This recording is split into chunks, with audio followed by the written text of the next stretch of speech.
நடிகர் திலகத்தின் திரைப்பயணத்தில் அருணோதயம் படம் 1971ஆம் ஆண்டு மார்ச் மாதம் 5ஆம் தேதியன்று வெளிவந்த திரைப்படமாகும்.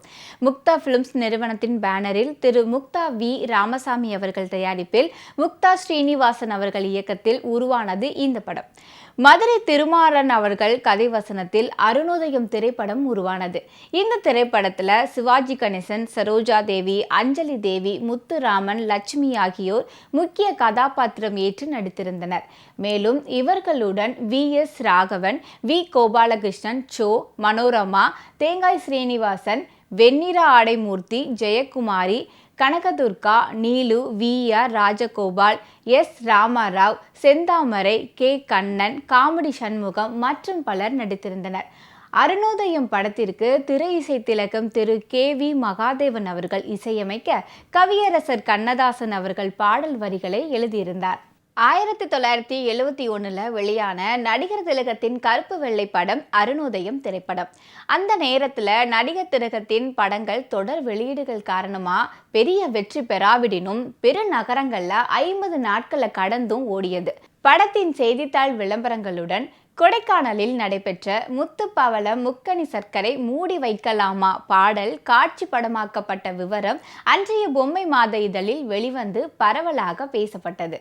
தமிழ் சினிமாவில் தவிர்க்க முடியாத கவிஞராக இருந்த கண்ணதாசன் தமிழில் பல பாடல்களை எழுதியிருந்தாலும் அவர் தெலுங்கில் ஒரு பாடல் எழுதி அது தமிழ் படத்தில் இடம்பெற்று பெரிய வெற்றியை பெற்றுள்ளது என்பது பலரும் அறியாத ஒரு தகவல். தமிழ் சினிமாவில் நடிகர், இயக்குனர், கதாசிரியர், பத்திரிகையாளர் என பன்முக திறமை கொண்டவர் சோ.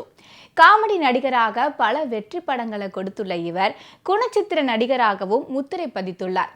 அதே போல கண்ணதாசனுடன் நெருக்கமாக இருந்த பிரபலங்களில் முக்கியமானவராக இருந்த சோ கண்ணதாசனை வற்புறுத்தி தெலுங்கு பாடலை எழுதுமாறு கூறியிருக்கிறார்.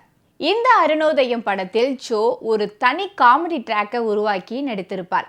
இதில் மனோரமாவை சோவும் விரும்புவார், மற்றொரு பைல்வானும் விரும்புவார். அவர்கள் இருவரையும் கண்காணிக்க ஒரு முடிவு செய்தார் சோ. அப்போது ஒரு பாடல் தேவை என்று யோசித்திருக்கிறார்.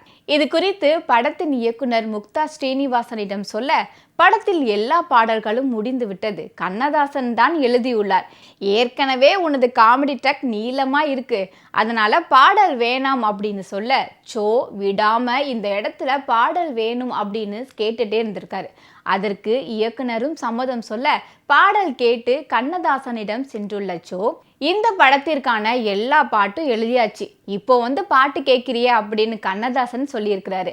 அதன் பிறகு சோ வற்புறுத்த ஒரு கட்டத்தில் கண்ணதாசன் ஒப்புக்கொள்ள சோ சுட்டிவேஷனை சொல்லிட்டு இந்த பாட்டு தெலுங்குல வேணும் அப்படின்னு சொல்ல கண்ணதாசன், நான் ஒரு தமிழ் கவிஞர், என்ன போய் தெலுங்குல எழுத சொன்னா எப்படி அப்படின்னு கேட்க, எனக்கு தெரிந்த ஒரு தெலுங்கு நண்பர் இருக்கிறார், நீங்க தமிழ்ல எழுதும் பாடலை அவர்கிட்ட கொடுத்து நான் தெலுங்குல மொழிபெயர்க்க சொல்லி மாற்றிக்குவேன் அப்படின்னு சோ சொல்ல, அப்போது எழுதிய பாடல் தான் ஏமண்டி என்ற பாடல்.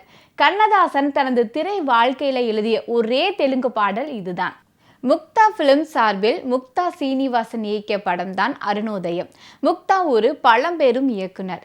அந்த காலத்திலேயே முதலாளி என்ற படம் எடுத்து மகத்தான வெற்றியை கொடுத்தவர். ஏரிக்கரையின் மேலே போறவளே பெண்மயிலே என்ற பாடலை யாராலும் மறக்கவே முடியாது. அவர் எடுக்கின்ற படங்கள் எல்லாமே கதையம்சத்தை பொறுத்தவரை சற்று வித்தியாசமாகவே இருக்கும். அதாவது மற்றவர்கள் எடுக்க தயங்கும் கதைகளை துணிந்து இவர் படமாக்குவார். தொடர்ந்து பனித்திரை, தேன்மழை, பொம்மலாட்டம் போன்ற படங்களை இயக்கிய பின்னர் நடிகர் திலகத்திடம் வருகிறார். நிறைக்குடம் என்ற அற்புதமான படத்தை தந்தார். சிறப்பான கதை, அற்புதமான நடிப்பு, சிறந்த நட்சத்திர தேர்வு என்று எல்லா அம்சங்களையும் உள்ளடக்கிய படமாக அது வந்தது. முக்தா சீனிவாசன், நடிகர் திலகம் காம்பினேஷன் ஒரு விசித்திரமான கூட்டணி. தொடர்ந்து 2 வெற்றியை தர மாட்டார்கள், ஒரு வெற்றி ஒரு தோல்வி என்று தொடர்ந்தது. உதாரணமாக இவர்கள் கூட்டில் உருவானவற்றுள் நிறைக்குடம் வெற்றி, அருணோதயம் தோல்வியை கடந்த சுமார் வெற்றி, தவ புதல்வன் வெற்றி, அன்பை தேடி தோல்வி, அந்தமான் காதலி வெற்றி, இமயம் தோல்வி, கீழ்வானம் சிவக்கும் வெற்றி, பரீட்சைக்கு நேரமாச்சு வெற்றி, இரு மேதைகள் தோல்வி, இப்படி வெற்றியும் தோல்வியும் வெற்றியும் மாறிக்கண்ட ஒரு காம்பினேஷன். இவற்றிற்கிடையே முக்தா, தனியாக, சூரியகாந்தி, அந்தரங்கம், அவன் அவள் அது போன்ற படங்களையும் இயக்கினார். பராசக்தி திரைப்படத்துல முழுதாக நடித்து முடித்து படம் திரைக்கு வருமா வராதா என்கிற நிலை சிவாஜி அவர்களுக்கு ஏற்பட்டது. அந்த சூழ்நிலையில சிவாஜி கணேசன் அவர்கள் வாய்ப்பு தேடி சென்ற இடம் அஞ்சலி பிக்சர்ஸ் நிறுவனம். சிவாஜி அவர்களுக்கு மிக தைரியமாக இரண்டாவது ஹீரோ வாய்ப்பை வழங்கினார் LV பிரசாத் அவர்கள். நாகேஸ்வர ராவுக்கும் அஞ்சலி தேவிக்கும் மருமகனாக சிவாஜி கணேசன் நடித்த படம் பூங்கோதை. ஒரே நேரத்தில் தமிழிலும் பரதேசி என்ற பெயரில் தெலுங்கிலும் உருவானது அந்த படம். இரண்டிலும் சிவாஜி கணேசன் அவர்கள் இடம்பெற்றார். சிவாஜி அவர்களை ஆந்திராவில் எடுத்த எடுப்பில் அறிமுகப்படுத்திய பெருமை நடிகை அஞ்சலி அவர்களையே சேரும்.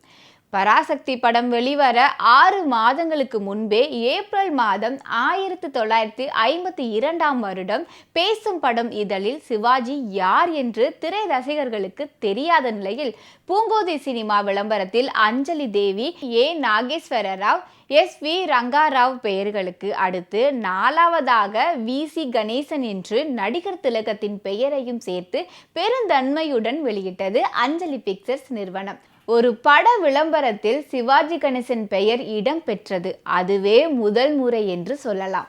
சிவாஜி அஞ்சலி லவ் டூயட் பாடி நடித்த ஒரே படம் 1959 வெளியான நான் சொல்லும் ரகசியம் என்ற படம்தான்.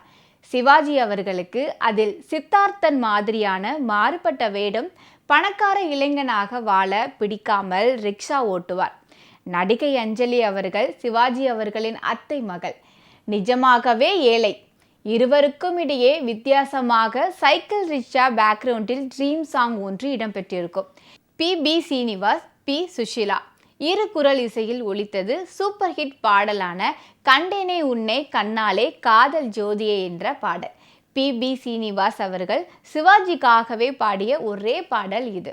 ஓகே வியூவர்ஸ், இன்னைக்கு சரித்திர நாயகன் சிவாஜி கணேசன் நிகழ்ச்சியில் அவருடைய திரைப்பயண வாழ்க்கையில் என்ன மாதிரியான விஷயங்கள்லாம் நடந்துச்சு அப்படின்ற சுவாரஸ்யமான தகவல்கள் எல்லாத்தையும் உங்ககிட்ட நான் இன்னைக்கு ஷேர் பண்ணேன். அது எல்லாமே உங்களுக்கு பிடிச்சிருக்கும்னு நினைக்கிறேன். தொடர்ந்து நம்ம நிகழ்ச்சியை பாருங்கள், உங்கள் சப்போர்ட்டை கொடுத்துக்கிட்டே இருங்க.